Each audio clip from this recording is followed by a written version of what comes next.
They say hit making is part intuition, part lightning strike. But in one chilly Stockholm studio in the late 1990s, it was mostly math.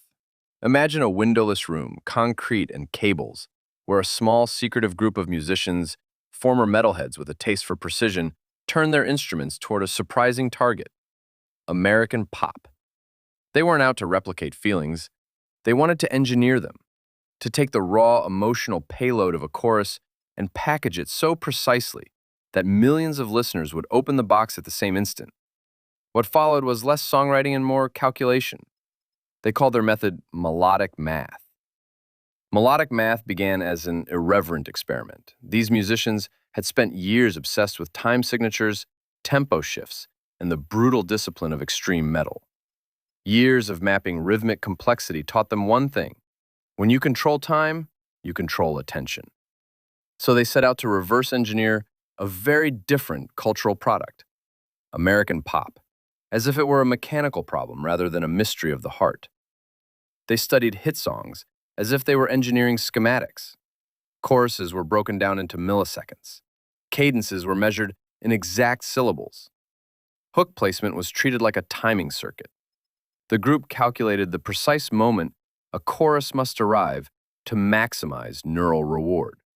They counted the average syllable density a voice could deliver without losing clarity. They mapped harmonic tensions to the physiological responses listeners showed in focus tests. Everything was quantified. They developed a strict compositional formula. Verses were allocated a fixed syllable budget to optimize narrative compression. Pre-choruses stretched the tension until a formulaic inflection point. Choruses landed at an exact millisecond after the hook's acoustic cue. Layers of backing vocals and synths were timed like clockwork, ensuring that when the chorus hit, the listener's auditory system received a cascade of harmonics and rhythm at precisely the same instant. Uncanny as it sounds, the studio treated intuition as optional and replaced it with reproducible components. Their techniques were tested relentlessly. Focus groups became laboratories. Test pressings were played for anonymous listeners, while their eye movements and skin responses were recorded. When a sample failed to trigger the intended reaction, the sequence was dissected and recalibrated down to the syllable cut. A consonant here, delay the snare by 18 milliseconds there. The goal was not subtlety, it was reliability. Once the algorithm produced a positive response curve, the arrangement was locked. What transformed this esoteric work into a cultural force was the studio's network. Sweden has a long tradition of exporting musical craftsmanship. Managers and A&R scouts noticed the uncanny efficiency of these tracks, songs that arrived at hooks like clockwork, hooks that lodged in memory. Through a series of quiet deals and demos, the studio's output began to reach the hands of producers and labels in the United States. The polished, precisely timed pop templates were adapted for the voices and images of emerging stars.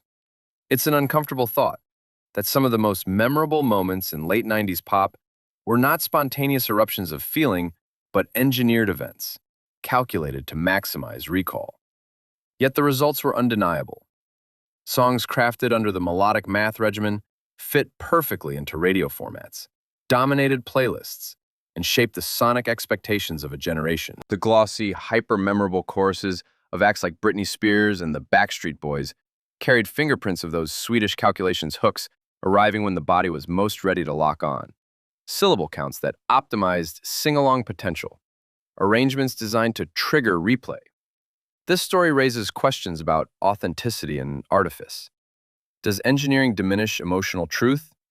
Or did melodic math simply provide a new toolkit for emotional expression? One that married the rigor of a lab with the instincts of performers. The musicians in that studio were not soulless technicians. They were craftsmen who believed the science could amplify feeling. And for better or worse, their private experiments left a public legacy, a soundscape that defined an era.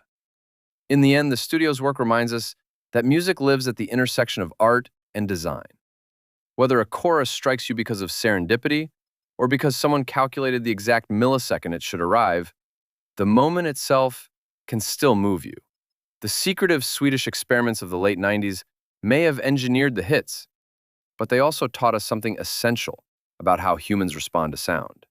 predictable, measurable, and powerfully persuasive.